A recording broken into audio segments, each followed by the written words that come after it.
I guess that I'll jump in and just say my takeaway is with anything in life, sometimes that spending a little bit of money before you make a big investment to make sure you're doing the right thing and make sure that you're protecting your assets is always a good idea. I use the analogy of, before you purchase a home, you make sure that you have an inspection report. Hello, hello. Ginny Bolling here with Pivotal REI, the real estate investing podcast brought to you by Pivotal Real Estate Investments.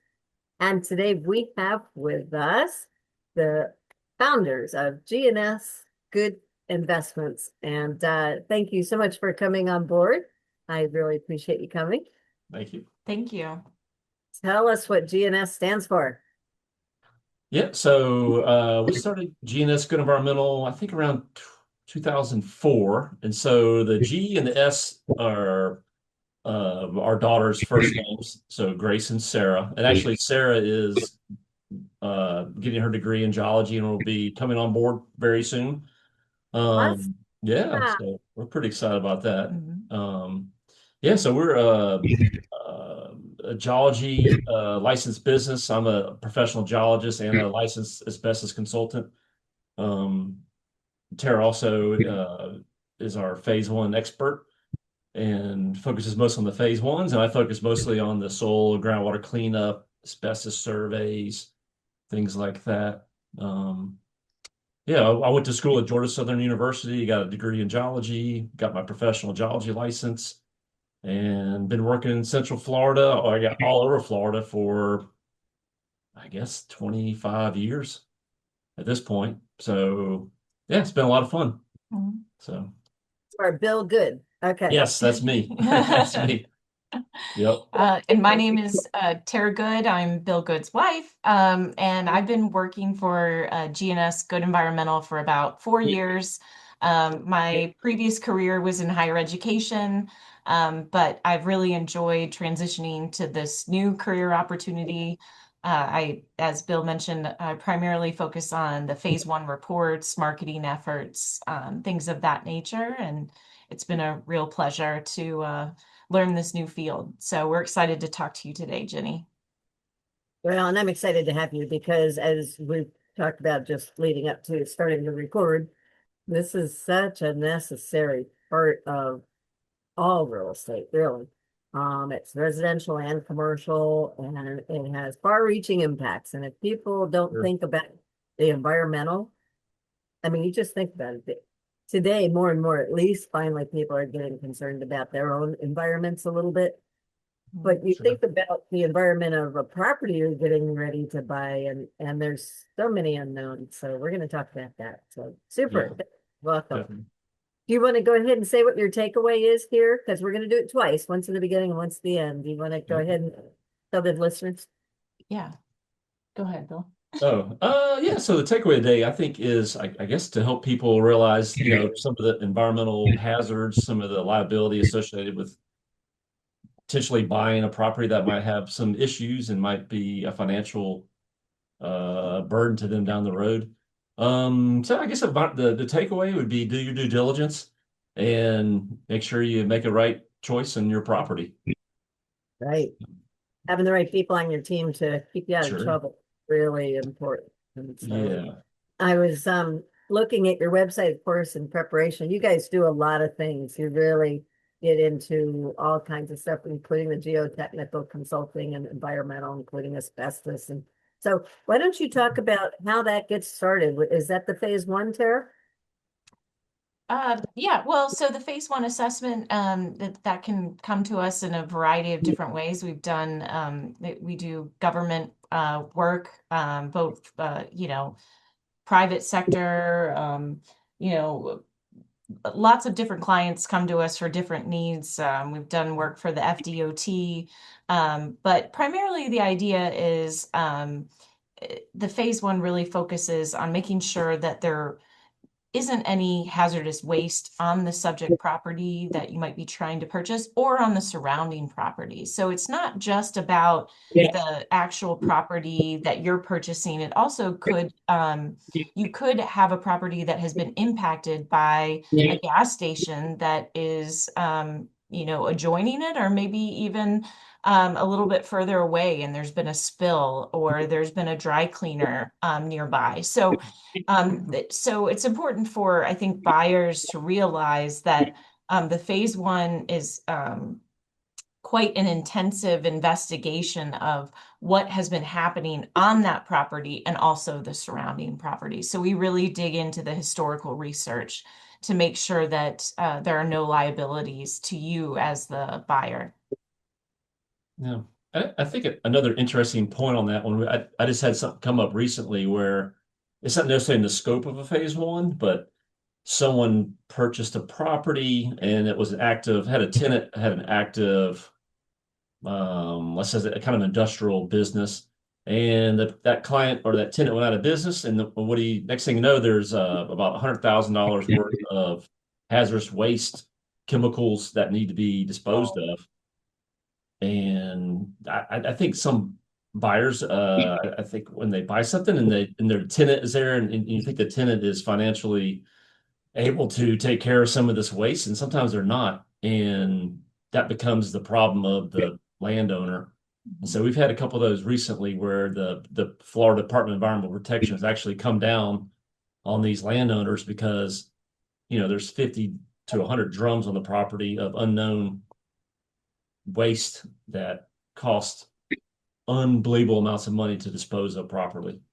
So it's a very it's definitely a very important thing to think about when you're buying a property, even if the phase one comes back clean, that there's no imminent threat to the actual soil and groundwater, but there could be other things on the property that if the tenant goes bankrupt or whatever, that you might be held responsible for.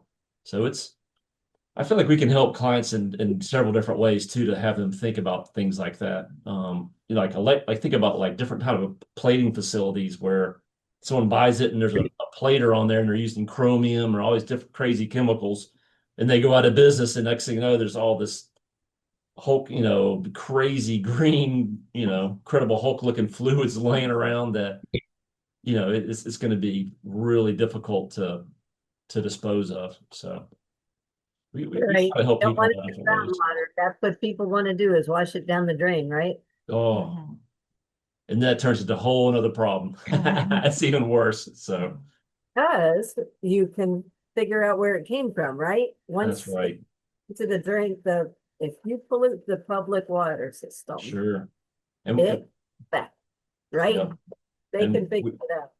and So, we've had a couple like that where the DEP said, "What happened to these drums over here?" And the person thought they were saving money by dumping them in the corner of the property, and then all of a sudden it's four times what it would have cost to have someone to properly dispose of it. right. So Yeah. It's very yeah, expensive. Been a party to some, as we're talking about DOT. We got a corridor going, right, where we're going to widen and we're knocking out all different users of all different types, and sometimes the contamination's up the road. But yeah, because of the records now, you get the history of the users and property, and yes, it can become a nightmare. yeah, So that's your specialty then, Tara? The phase That's ones? right.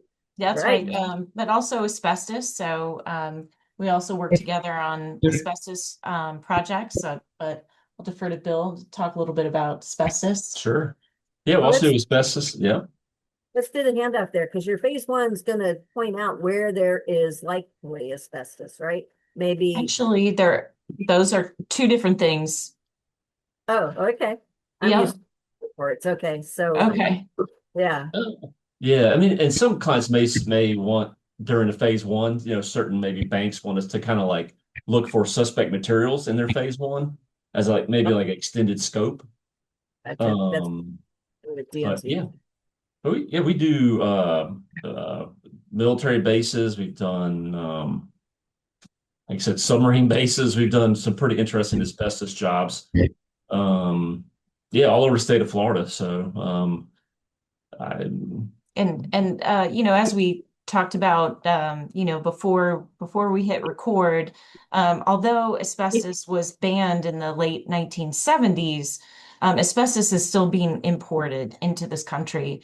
And so I think it's really important that people understand that well, this building was built in 1985, so everything's fine, or maybe even 1995, or even later. We're finding asbestos in new materials, Yeah. so it's asbestos is still a concern. So it's important that Yeah. that everyone knows that. What And kind of new materials are typical? mostly like we see most of the new stuff is like floor mastic, like floor glue that goes on like vinyl floor tiles that maybe you find in a retail application. So like a store or that's mainly where you find it now is in like mastics, just like glue materials that they put it into. And these are like properties that we've done, like 5 years old and there's asbestos in the mastic in the floor tile. So we do find it. It's rare, but you can find it for sure. And So what that means, explain what asbestos can do or how that all becomes a concern. yeah, so whenever you demolish a commercial building, it's a requirement to have an asbestos survey. It doesn't matter the age of the building; could have been built 2 months ago, unless there's an architect that'll sign off and says that it's asbestos free. But they're not going to do that. So it is a requirement. So we do a lot of newer buildings for large companies that are doing the right thing by completing the surveys and want to make sure they know that, it is asbestos free. So it is a requirement. And so, asbestos, it's a mineral. And basically, if you inhale it, if it becomes friable, airborne, and you inhale it, it can cause lung cancer, lots of health problems. So, and usually takes about 20 years for those health problems to happen, but it's a very I think it's one of the largest things. One of the most lawsuits I think in the U.S. is from asbestos, and it's a huge thing. So, And you also mentioned popcorn ceilings. Those mhm. have to have asbestos, do they? Yeah. So like you find it in a lot of the older like hotels well, let's say for beachside is even in Orlando you know, some of the older hotels in Orlando, and people are wanting to. We did one not too long ago where someone wanted to convert it into condos, and so that requires a permit, requiring an asbestos survey, and it was before they were purchasing the property, and it had asbestos in the popcorn ceiling, which they were going to scrape that, and I think it was going to be around almost $1 million just to abate the popcorn ceiling in this hotel to convert them over to just to remove that popcorn ceiling. It's super expensive. Um, and Take it, take us another step. Then you have to prescribe how the methodology they should use, probably, right? exactly, and because They, popcorn ceiling is a friable material, so like it easily becomes airborne. So it's an asbestos abatement contractor. It's all full.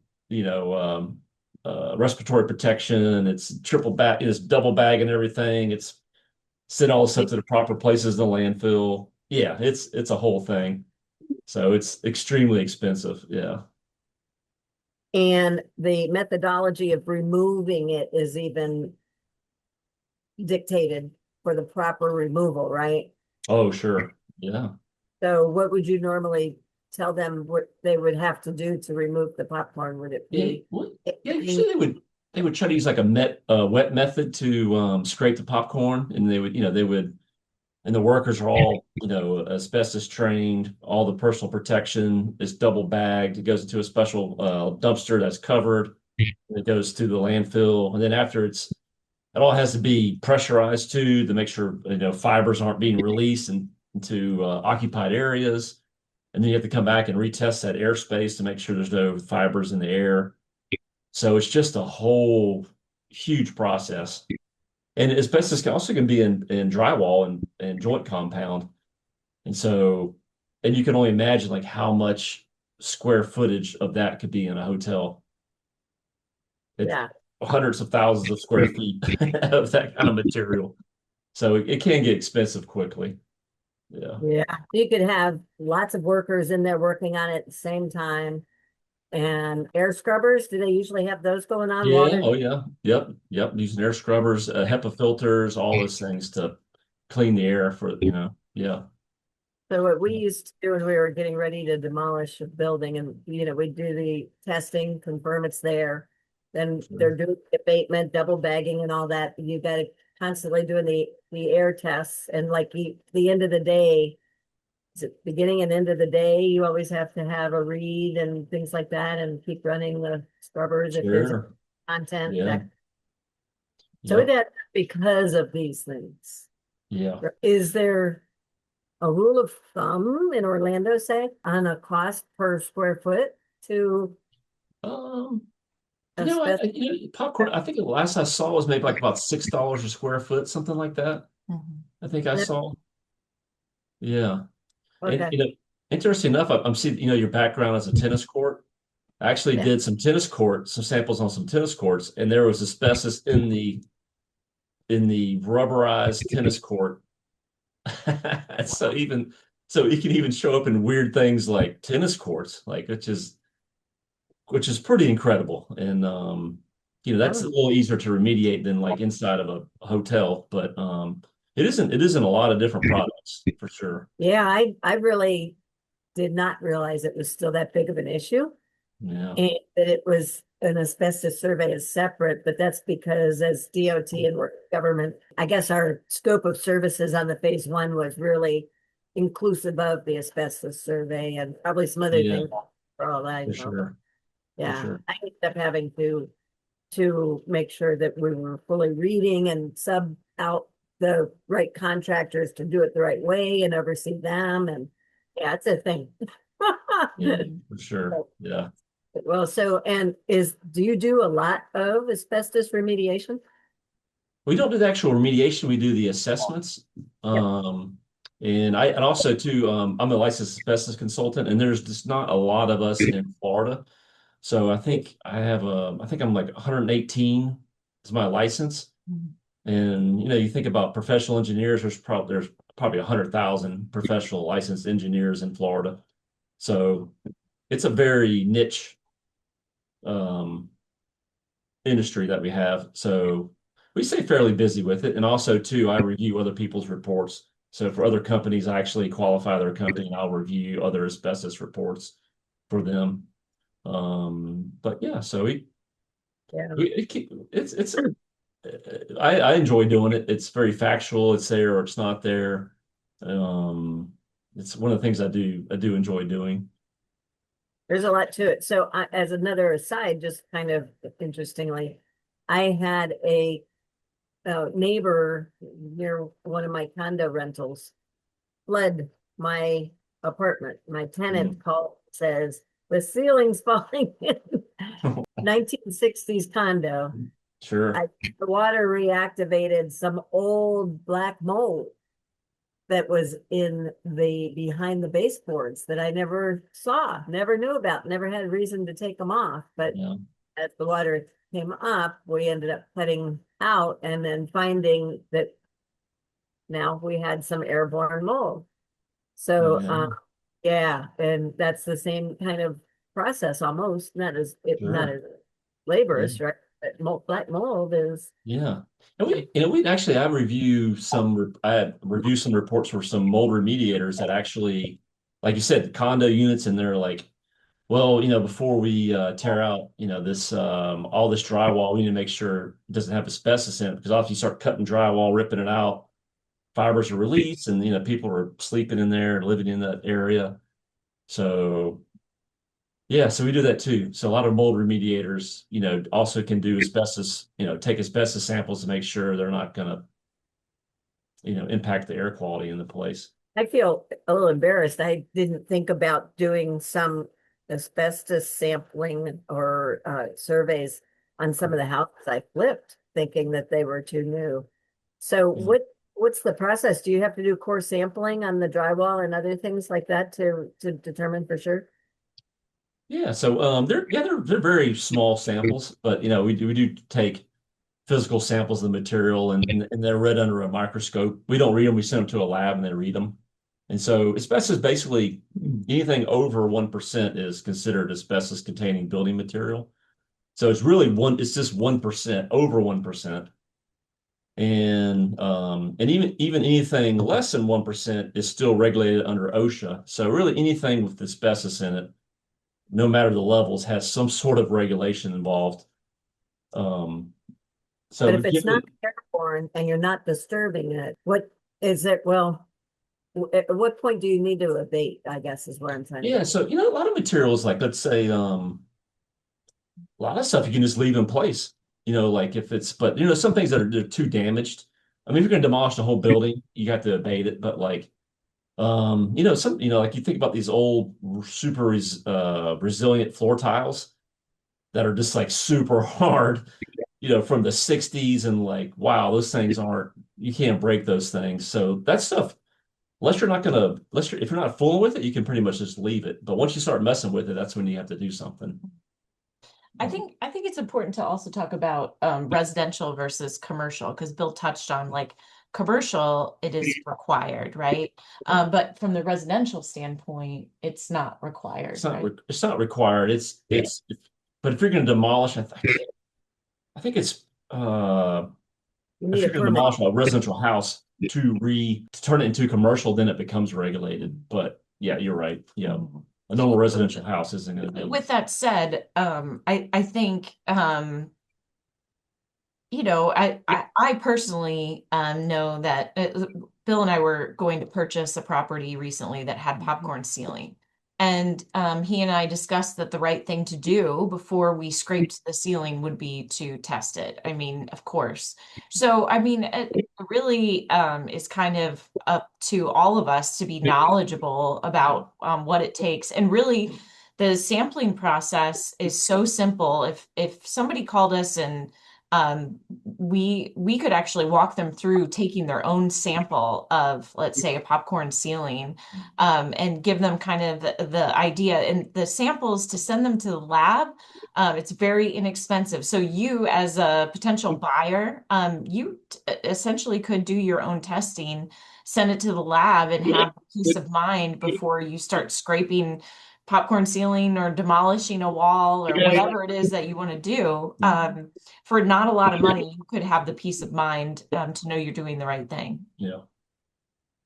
That's an excellent point. And really, I've had popcorn removed thinking that it was too new of a place. And yeah, but you use the wet method to a certain extent, but it still goes airborne. So yeah. And I told the person to use a mask, but they didn't want. So every time Yeah. they weren't wearing one.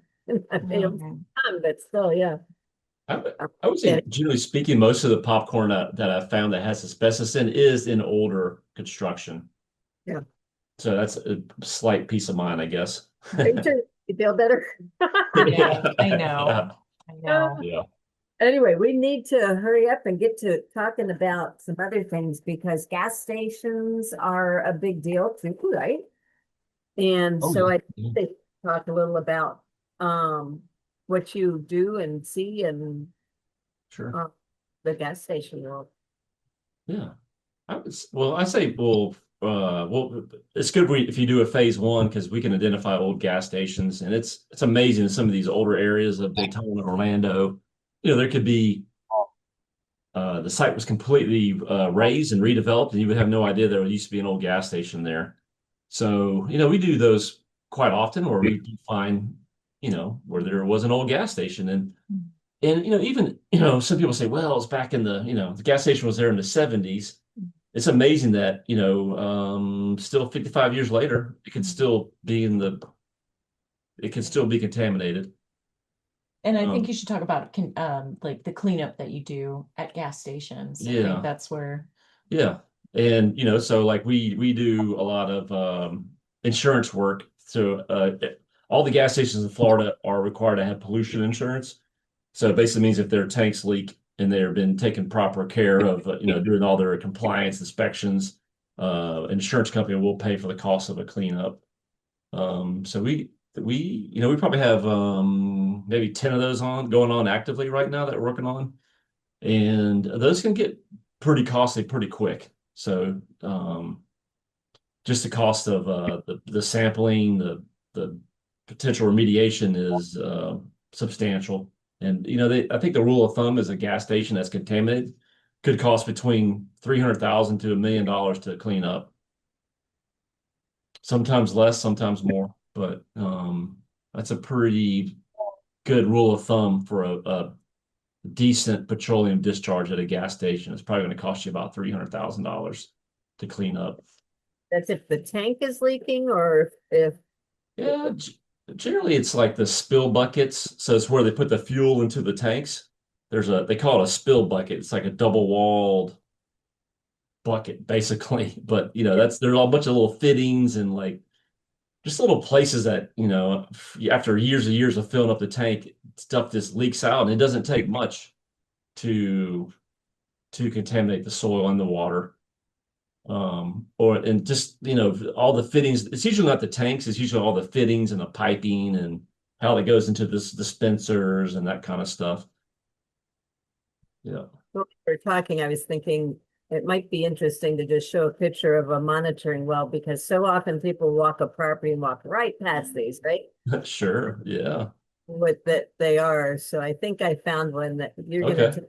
It's a decent example. Let's see where to go there. But can you see my screen? That's it. Yep. This one says monitoring well. Sometimes you Yeah. can't, especially when they're old. And and generally you see they have the bolts on there to bolt down the covers because like back in the past, sometimes a fuel truck would pull up and they would put the gas right into the monitoring well. We've done a couple of those where they would, You're dump kidding. 1,000 gallons down the well. Oh my God. That would And you be can horrible. only imagine how much that costs to clean up. Oh my. Oh yeah, that would be terrible. Boy, that would be aggravating to say that. We've seen some So, stuff. Yeah, Yeah. we've seen some stuff. and so you've said that you've been looking at a lot of gas stations lately. We know that there's a lot of properties changing hands right now because the commercial market's a little bit in distress. Interest Mhm. rates high for longer than anybody expected. So they might have had those 3 and 5 year loans that were low interest only, and now they need to start paying these off. And if they are not able to refinance, for instance, and things like that, like they thought they could because interest rates would be lower, they are maybe in the red. So they might be selling when they didn't want to and things like that. And so if people are smart, what we were talking about before, right? You get that phase one and find out where those risks are, right? For Mhm. sure. Yeah, Mhm. for sure. Yeah. Mhm. You guys are able to do all kinds of different assessments. One of them that we didn't even get a chance to talk about that um, were like I think we should do another separate one about those. It's environmental, what do you call them? Environmental Oh, the PFSAs. All the PFAS? PFAS. Yeah, Yeah. yeah. What- Yeah. Yeah. Yeah. Recently we were asked to do a presentation for a Board of Realtors meeting, and they wanted us to focus on PFAS. So Bill and I actually had to do some research ourselves. I think that this is a new and upcoming it's a classification of chemicals. So PFAS refers to thousands of forever chemicals. These are things that can be found in anything from cookware, what they coat our pans in, to even they've found it in wrappers for fast food restaurants. So yeah, I that mean they're putting it in things that we are ingesting, which is obviously a cause for concern. But as it relates to commercial real estate, there are companies, there are companies that are working with these forever chemicals. And if you were to want to purchase one of these properties where a previous tenant was utilizing, PFAS forever chemicals on the property, you'd want to be aware of that. And make sure that there wasn't previous contamination. So this is starting to become an area of interest, and we'd be happy to, do a deep dive on another podcast if there's interest. I think that, yeah, there is, because the younger generations are really paying attention to environmental factors and trying to Mhm. be cleaner with what they ingest. And so I think that that's really something that we all should be aware of. They're Mhm. finding pieces of plastic in our brains now, right? Oh, yeah. Right. Yeah, absolutely. All right, well, Absolutely. we need to wrap it up though. So why don't you give your takeaway again? You had a good one earlier, Tara. What are you going to? Well, I guess I'll jump in and just say my takeaway is just like with anything in life, sometimes that spending a little bit of money before you make a big investment to make sure you're doing the right thing and make sure that you're protecting your assets is always a good idea. I use the analogy of, before you purchase a home, you make sure that you have an inspection report, right? For a residential home. A phase one essentially kind of falls in that line. It's really to protect you, and or if you're getting a loan from a bank, the bank most likely will want to protect their investment.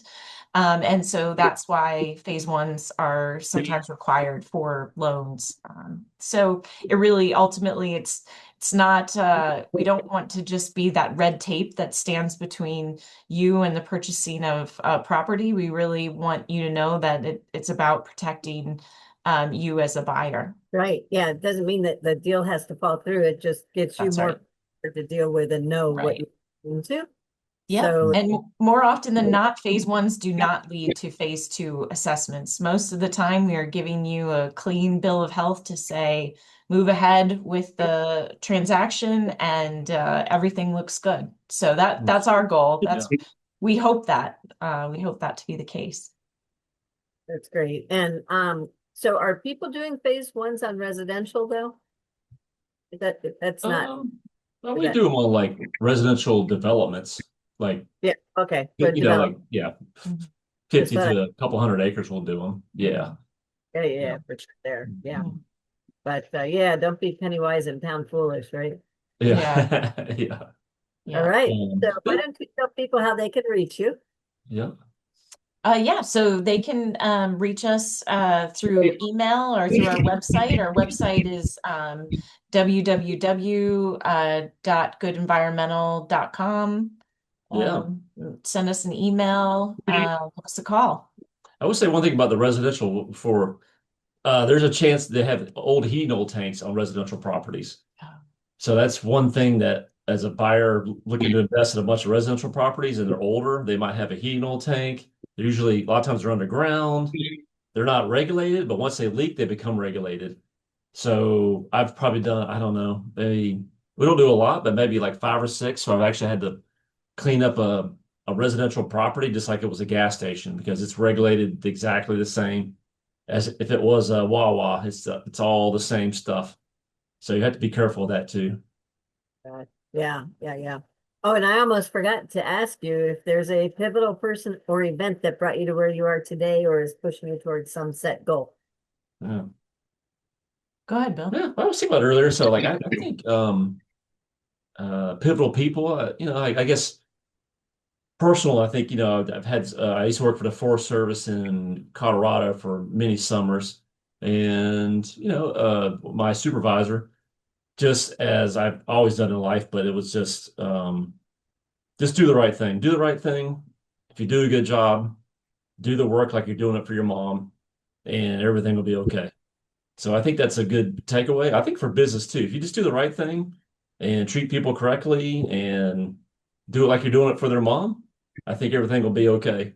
So that's kind of how we want to help people like we're doing it like someone would be doing work for us personally. So, we're here to make money, but also too we want to do the right thing and we want to provide a lot of Value. value for our Mhm. clients. Yes. So, yeah. Terrific. Yeah, yeah, no, that's a really good way to look at things.